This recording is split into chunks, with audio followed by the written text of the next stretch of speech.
Lauren Kidd was reported missing to the Broken Arrow Police Department on October 30th, after she failed to attend a family Halloween party. She had last been seen with Brunner, her ex-boyfriend, on October 27th. Brunner initially told police that he had dropped Kidd off in Broken Arrow around 1 p.m. that day. But an associate of Brunner's later revealed to investigators that they had been in his car on October 31st and seen blood on a seat. Brunner told the associate he had hit a dog, but the associate noticed he was trying to cover up the blood with a seat cover, according to Tulsa World. The associate also saw that Brunner had a semi-automatic handgun. A 22-year-old Oklahoma man is behind bars after he allegedly shot his ex-girlfriend to death and dumped her body in a recycling bin. Connor James Brunner has been charged with first-degree murder and desecration of a human corpse in the death of 21-year-old Lauren Kidd. Youth is a time when people often make rash decisions and mistakes.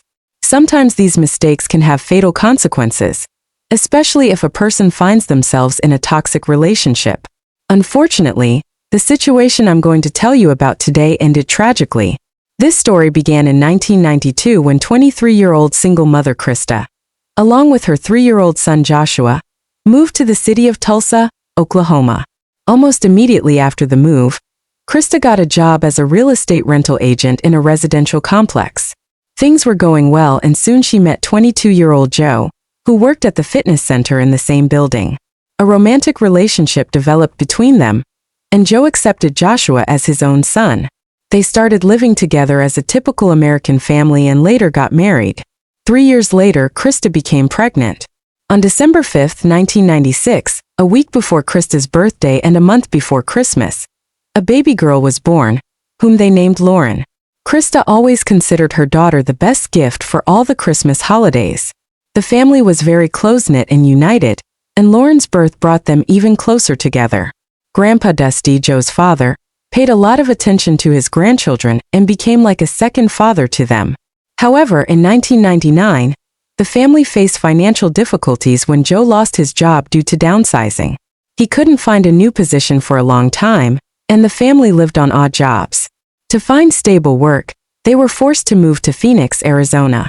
Although the couple perceived this 1,500-kilometer journey as an adventure, it was a serious test for the whole family. They had never seen mountains before, and now they found themselves at their foot, which especially impressed little Lauren. Lauren grew up active and fearless, loved singing, and regularly engaged in sports. At the age of 4, she became passionate about football and loved playing as a goalkeeper. When Lauren went to school, Krista became pregnant with another child, Aho. Even before the baby was born, circumstances changed, and the family decided to return to Oklahoma to be closer to Joe's parents and get the necessary support. It would have been much more difficult to cope with 3 children. Despite the stress and difficulties of the first move, the family again dared to change their place of residence. On October 26, 2002, Krista gave birth to a boy named Dustin in honor of his beloved grandfather. His birthday fell during the Halloween period, which became one of the family's favorite holidays. Every year they arranged themed parties, dressing up as different characters. Lauren, the only girl among the children, became a real daddy's daughter and had an especially close bond with Joe. He even took her hunting with him, where he taught her how to handle weapons and track prey. In February 2005, a 4th child appeared in the family, a boy named Tyler. Lauren spent a lot of time with her younger brothers, sometimes playing with them like dolls, feeding them, changing their clothes, putting them to bed.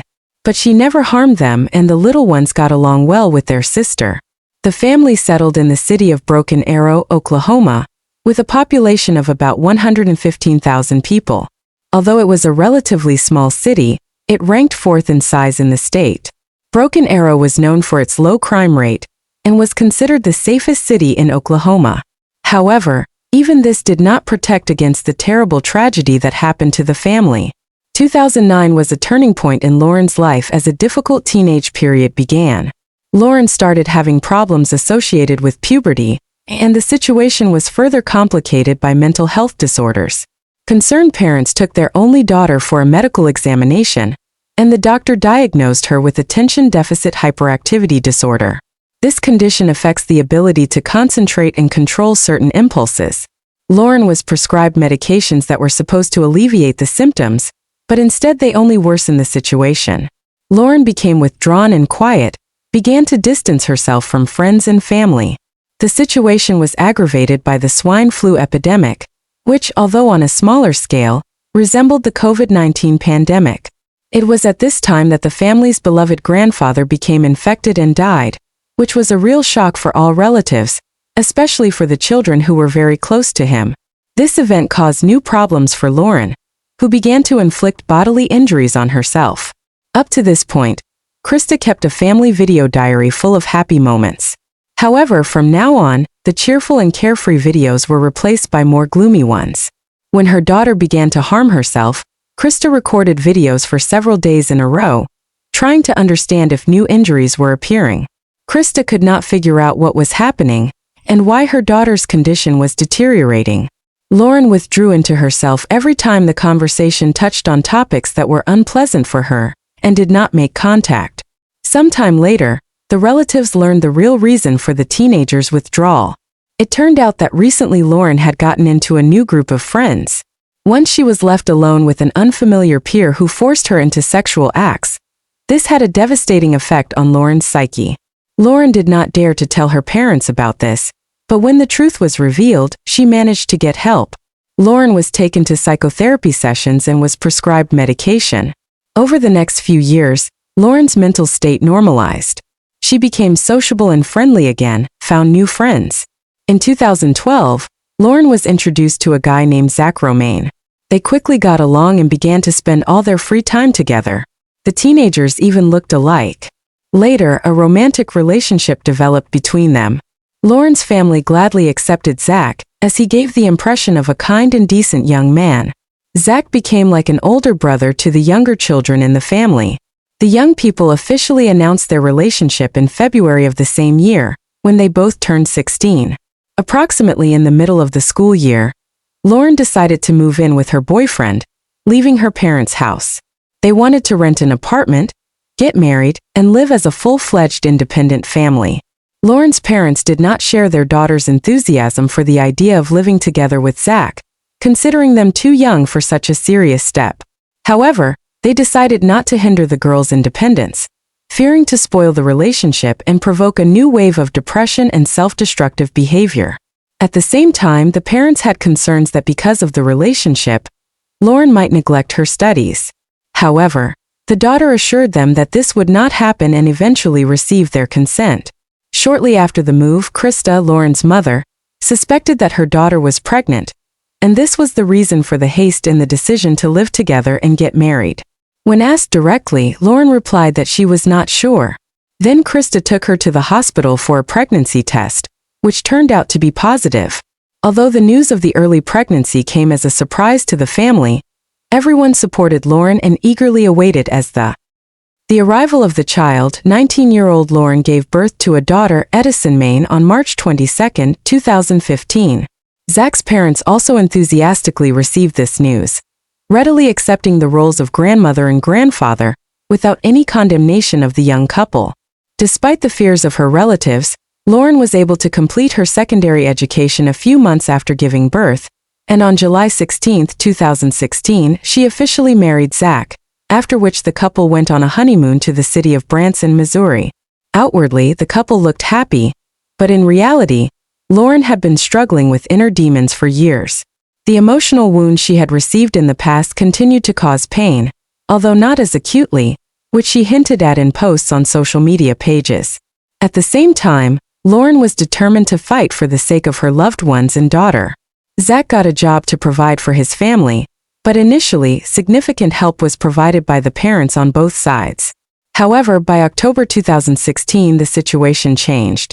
In her posts, Lauren noted how difficult it was for her to constantly be at home alone with the child, complained about the monotony and boredom of everyday life, dreaming of going to work as soon as possible.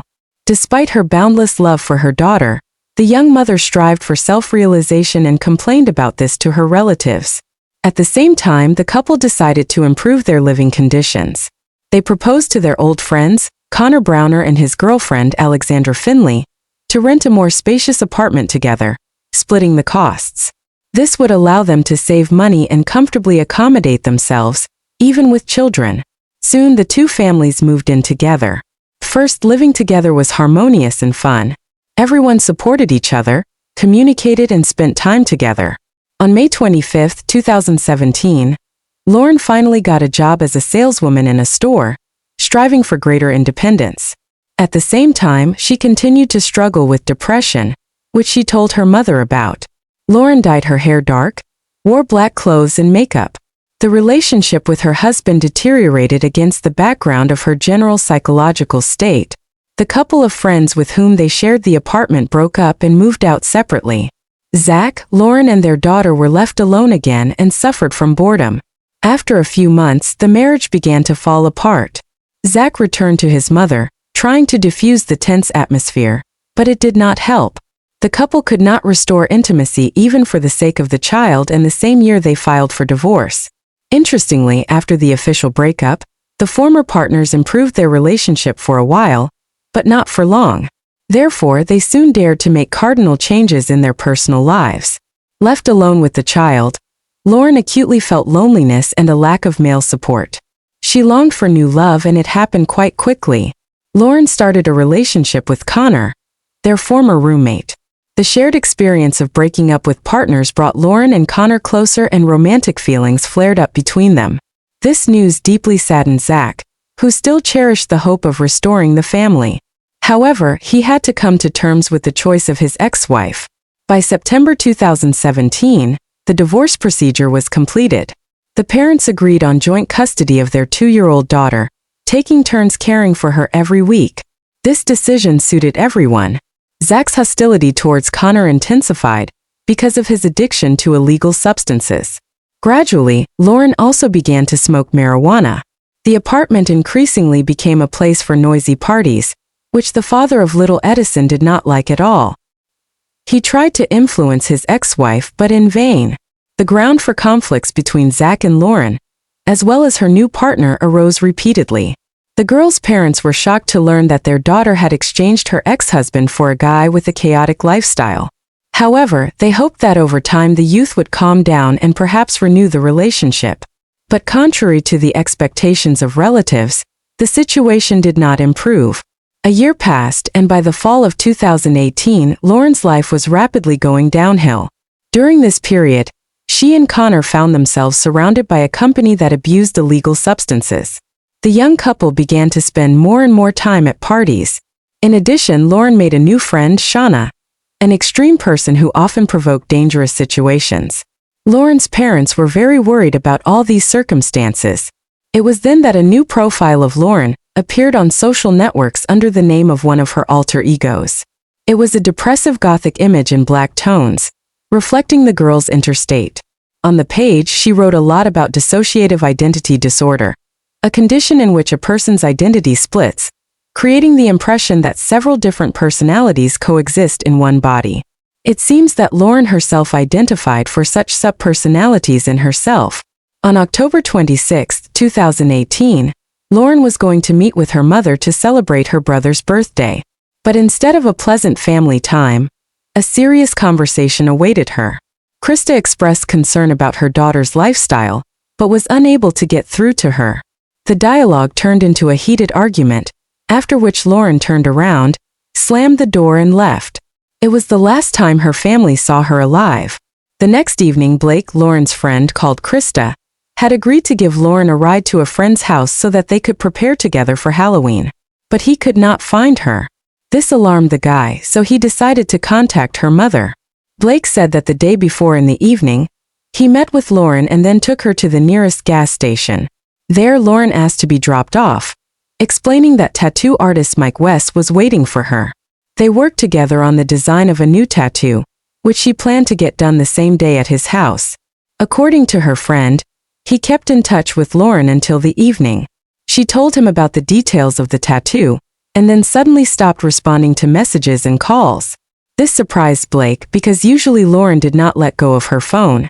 Upon receiving this information, Krista, Lauren's mother, panicked and wrote to her former son-in-law, Zach, and her daughter's current boyfriend, Connor. Zach confirmed that Lauren never showed up to pick up their daughter, although she planned to do so. This news further alarmed the relatives. Krista was so worried that she immediately turned to law enforcement.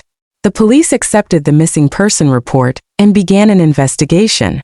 Unfortunately, in the initial stages of the investigation, the only lead was the testimony of Blake, not a very close acquaintance of Lauren. The detectives collected all the necessary information from the girl's relatives and friends, compiled a detailed description of her appearance and clothing on the day of her disappearance. According to them, Lauren was dressed all in black, a jacket, shirt, jeans, and boots. The police quickly managed to find Mike West, the tattoo artist Blake had mentioned. Mike confirmed that evening he had picked up Lauren from the gas station and brought her to his home, where they were to finish work on the tattoo sketch before proceeding to apply the design to her body. The man also reported that later, Connor, Lauren's boyfriend, unexpectedly joined them. Lauren assured that everything was fine and asked for permission to leave with him for a short while. However, after that she never returned, although Mike waited for her all evening. He never saw her again. The next step for the detectives was to talk to Connor, who seemed to be the last person to see Lauren before her disappearance. The guy said that on the day Lauren was getting a tattoo, he drove her in his car to the nearest Walmart supermarket, where she had agreed to meet some friend. After that, Connor allegedly went about his business. According to him, Lauren promised to call as soon as she was free, but she never got in touch. Connor assumed that maybe a friend or someone else then picked her up. So he was not too worried and did not immediately raise the alarm. The investigators noted some discrepancies in Connor's testimony regarding the exact timing of events that day. They decided to check his words more carefully and find out what really happened to Lauren near that supermarket. To do this, the police requested footage from Walmart's surveillance cameras, where Connor had allegedly driven the missing girl. Law enforcement officers received the video materials and began to carefully study them. Meanwhile, the detectives also spoke with the mother of the missing girl, Krista. The woman said that her daughter's relationship with Connor was quite toxic, and at first she was completely against their communication. In recent months, the couple had been quarreling more and more often and the tension between them was only growing. Krista also reported that at the time of her disappearance, Lauren and Connor had already broken up and were definitely not together on the day he allegedly drove her to the supermarket. Lauren did not want to continue the relationship. She avoided meetings and communication with her ex-boyfriend.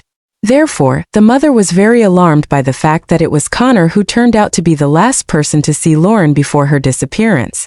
The woman did not hide her hostility towards her daughter's ex-boyfriend, especially because of his addiction to drugs and a tendency to physical abuse. According to Krista, Connor had repeatedly raised his hand against Lauren, which was one of the reasons for their breakup.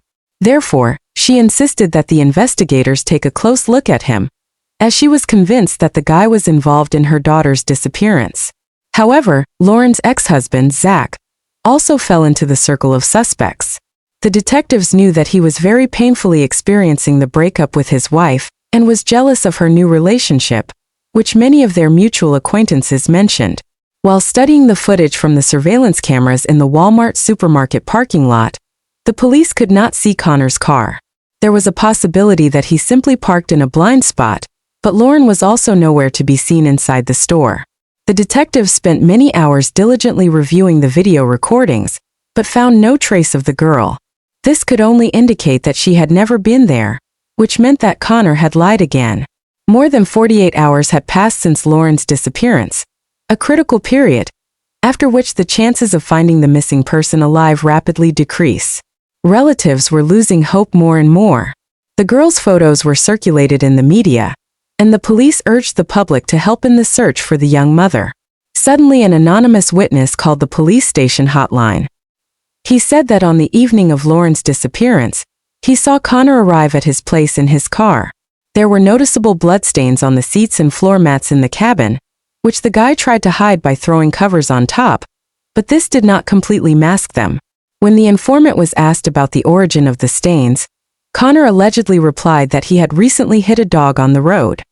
He claimed that he was forced to transport the injured animal in the cabin to deliver it to the nearest vet clinic, which is why everything was covered in blood. But in the witness's opinion, there was way too much blood for such an explanation. The anonymous person admitted that at the time, he did not know about the disappearance of Connor's girlfriend, so he did not immediately attach importance to this incident and did not contact the police. However, after hearing the news, he decided to report this suspicious information to the investigators. Upon receiving such information, the detectives began to consider Connor as the main suspect in the case. They decided to take a closer look at his biography and past. It turned out that the guy had already had problems with the law, in particular due to a minor domestic quarrel.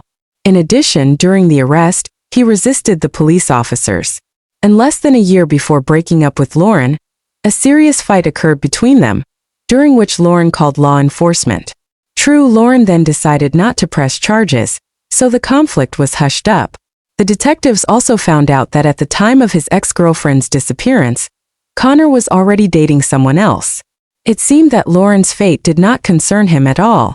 However, the investigator still summoned him for questioning to ask a few questions. This time, Connor changed his previous testimony. According to his new version, that day he took Lauren to Walmart so that she could buy needles for syringes there. Allegedly, this was needed for injections of narcotic substances that Lauren planned to use after the tattoo session. Connor claimed that he was initially against this idea, but could not persuade Lauren. After that, he allegedly just went about his business, no longer saw her, and does not know what happened next. Such discrepancies in the testimony only heightened the suspicions of the investigators. Frequent changes in Connor's statements, new details that appeared in his stories, all indicated that the guy was clearly hiding something. Moreover, the surveillance cameras did not record either his car or Lauren near the supermarket, and store employees also could not remember the girl. To track the suspect's movements, the police obtained access to his mobile phone data.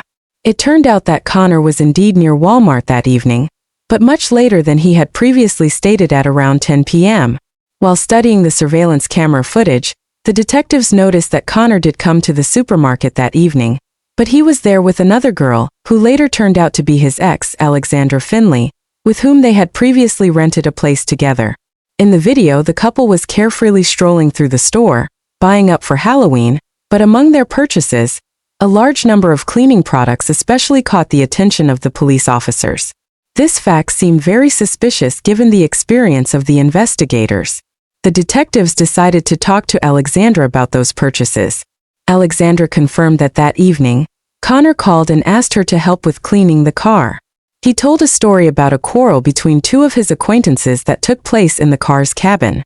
Allegedly, one of them was wounded, abundantly covering everything with blood. Then Connor took the injured person to the hospital, portraying himself as a hero. That is why the guy urgently needed cleaning products to clean the cabin, and he called his ex-girlfriend for help. Alexandra believed this strange story and agreed to go to the store with Connor and later helped him wipe off the dried blood stains from the upholstery and carpets. Having obtained a search warrant, the police were able to thoroughly inspect the main suspect's car. In the cabin, they found numerous traces of blood that someone had tried hard to remove. At that moment, no one had any doubts that this blood belonged to the missing Lauren. Judging by everything, Lauren had lost a lot of blood, so it was not possible to completely get rid of the stains. Experts who examined the scene concluded that the victim had suffered a severe injury and most likely died as a result of massive blood loss. Investigators carefully collected samples of biological material and sent them for examination. The results of laboratory tests later confirmed the worst fears. The blood found did indeed belong to the missing Lauren. When Connor was presented with this evidence, he once again changed his testimony. This time, the suspect claimed that he had picked up Lauren from the supermarket, but there was some girl with her who allegedly wanted to buy narcotic substances from a friend. Something went wrong, and that person suddenly pulled out a gun and shot Lauren in the head. Instead of fleeing the crime scene, the killer allegedly pointed the weapon at Connor and ordered him to drive to the nearest place where the body could be disposed of. The guy drove a little further, and at the direction of the armed stranger, threw the dead Lauren into a dumpster. At the same time, Connor insisted on his non-involvement and innocence. This version of events sounded just as implausible and confused as the previous ones. Moreover, it was extremely disappointing because the garbage in that area was regularly taken out. When the police arrived at the scene, the containers were already empty.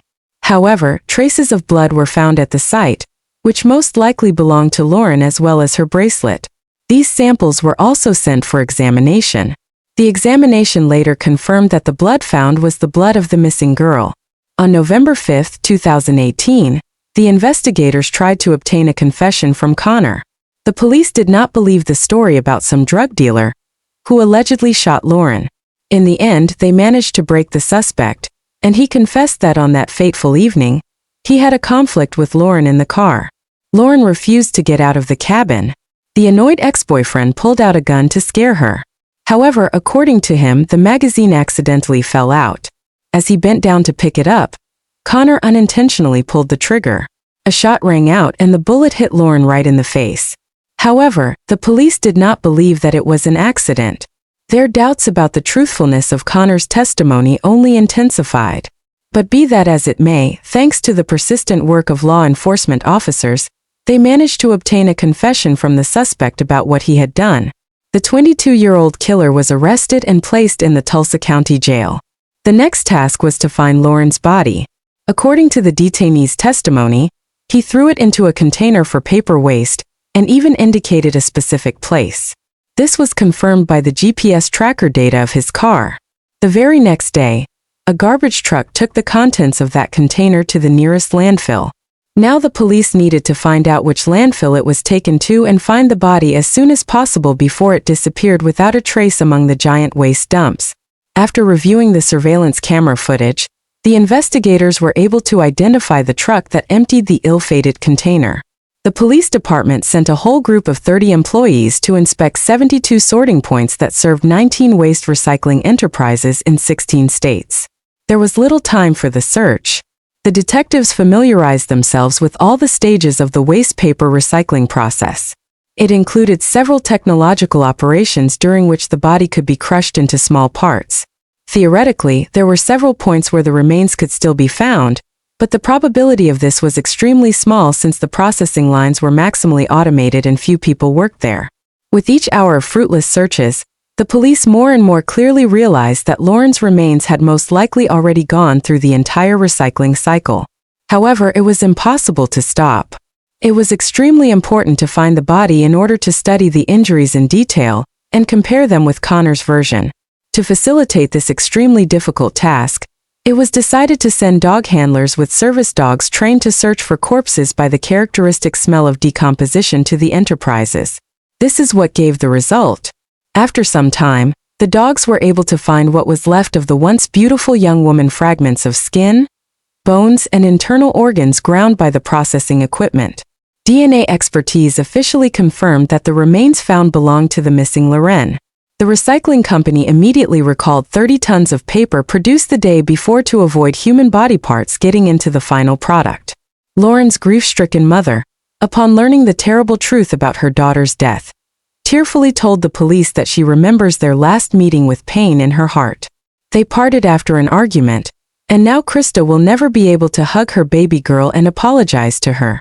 The woman admitted that she immediately felt uneasy about Lauren's relationship with Connor, and repeatedly warned her daughter that the guy would bring her nothing but grief. Unfortunately, her fears came true. Even after the breakup, the problems did not stop. Krista had to call Lauren's ex-boyfriend several times and threatened to call the police, demanding that he stop pursuing the girl. But despite all the mother's efforts to protect her daughter, this horrible story still ended in tragedy. Krista could not contain her indignation at how cruelly Connor treated her child, throwing her body in the trash like garbage. At the same time, in their town, there were people who supported the killer. Some remembered him as an ordinary guy with whom they grew up side by side. No one justified what he had done, but some suggested that the murder could have been unintentional, accidental. Meanwhile, a thorough search was conducted in Connor's apartment. A gun was found in the trash can. All the evidence collected made it possible to reconstruct in detail the chain of events that led to Lauren's death. According to the prosecution, Connor lured his ex-girlfriend out of the tattoo artist's house, and already in the car, a conflict broke out between them. After a verbal altercation, the enraged guy took out a weapon and shot Lauren, and then threw her body into a dumpster. Afterward, the killer sat down to clean the bloodied car cabin as if nothing had happened, and then he carefully went to work, and in the evening went to meet with friends. In January 2020, the case went to court. Connor never admitted his guilt, despite the obviousness of the evidence provided by the prosecution. He was sure that the jury would find him guilty of manslaughter at most. However, the prosecution was just about to present the main trumps that proved the intentional nature of the crime.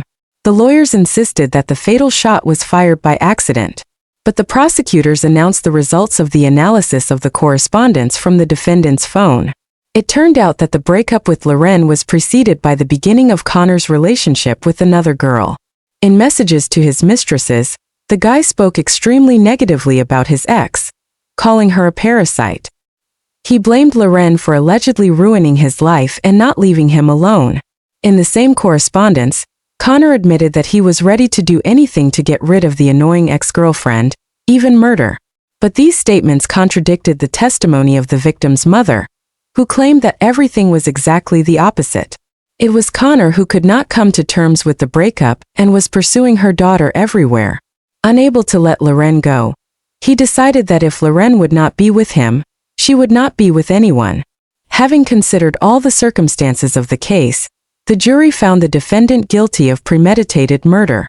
23-year-old Connor Branner was sentenced to life imprisonment. However, after 38 years and 3 months, he will have the right to petition for parole.